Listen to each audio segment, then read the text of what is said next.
Sorry I left you guys hanging on those last two problems. Here's part 2 of Module 2, Domain and Range. All we have left is to work out problem 6 and 7.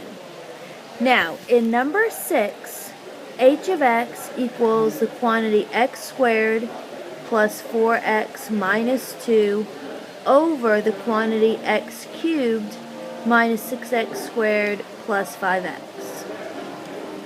Now, because we've got this fraction here, this is a rational function. Now, remember, in a rational function, the denominator cannot equal 0. Okay? So, we need to set x cubed minus 6x squared plus 5x equal to 0. Now, our best bet here is going to be to try to factor. If we look at the three terms on the left-hand side of the equation, notice that they all have an x. So we'll factor out an x, and we'll be left with x squared minus 6x plus 5 equals 0. Copy that x over, it gets a free ride. And now let's factor that trinomial inside the parentheses into two binomials. So the x squared we can break down into x and x, and the 5 we can break down into 5 and 1.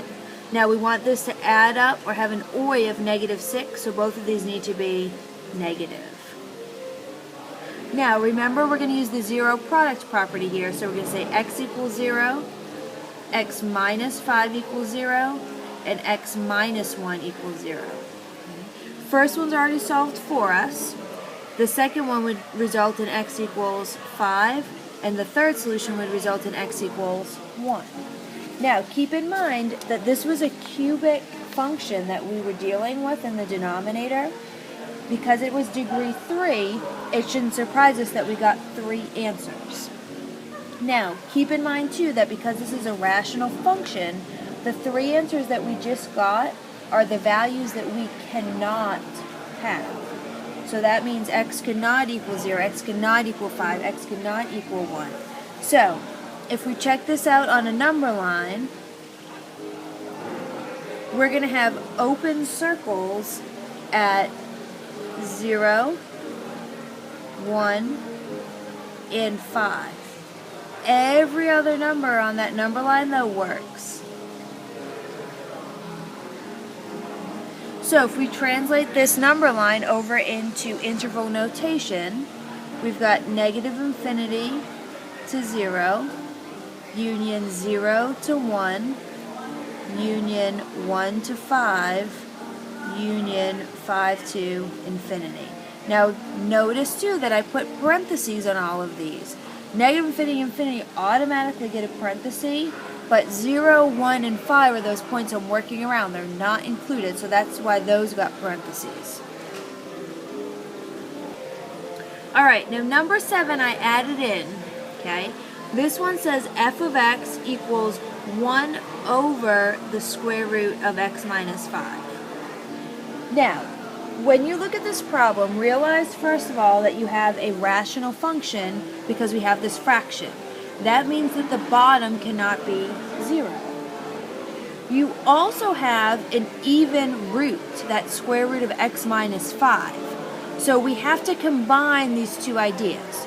Remember that the bottom cannot be 0 and that it also has to be greater than 0. So we're going to set that bottom, x minus 5, to greater than 0. We'll add 5 to both sides. And this gives me that x is greater than 5. So, on a number line, that means we're going to have an open circle at 5, and everything to the right of it is going to be shaded. Translate that over in interval notation, and we have 5 to infinity, both with parentheses. That 5 is not included, and infinity always gets a parenthesis. So the reason I added this one is it's super important to realize that you're combining two ideas here. You have a square root. Typically, an even root has to be greater than or equal to 0, but we also have a rational function here which tells us that the bottom of the fraction cannot be 0. So therefore, when we solve this one, we're saying that x minus 5 has to be greater than 0. So be aware of those when you come across square roots in the denominator of a fraction. That concludes domain and range, and we will continue on with the rest of Module 2 in the next video.